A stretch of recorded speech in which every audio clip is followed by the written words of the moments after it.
This segment brought to you by Kansas Soybean Commission.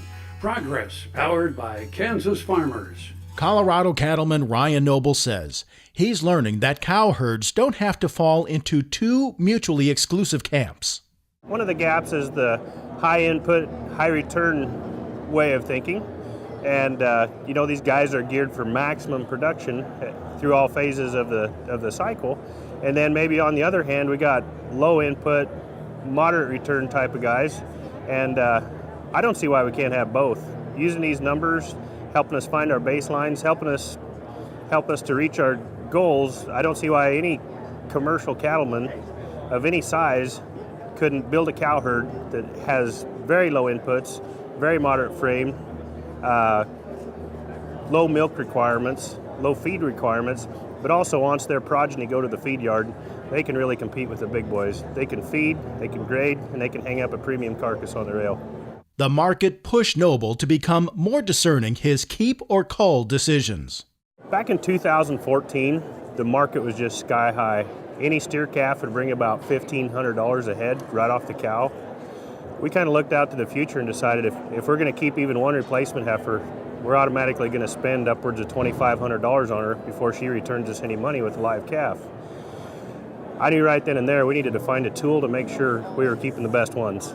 Noble began using the Gene Max Advantage test and rapidly brought up the quality of his females.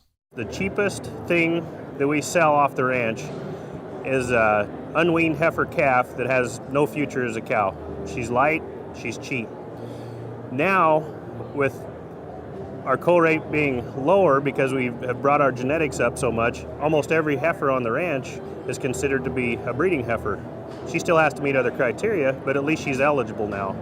And one of the most profitable things we sell off the ranch is bred heifers and bred cows. So instead of having almost a byproduct, if you will, of light heifer calves, suddenly everybody's a candidate for the breeding program. Cost kept him from using commercial DNA tests at first. Then he put it into perspective. Let's just use a model where we can decrease cow costs by a dime a head a day. Well, you know what? In 270, 280 days, we're going to have that money back at just a dime a head a day. If we could increase production by a dime a head a day as well as decrease costs, about 5 months, 20 cents a day, we got our money back. And we've identified the elite cattle out of this program. Noble retained ownership of a group of calves last fall as a test of how his improvement plan was working. 60% certified Angus beef brand acceptance with 0 selects confirms it's working just fine. I'm Bob Cervera.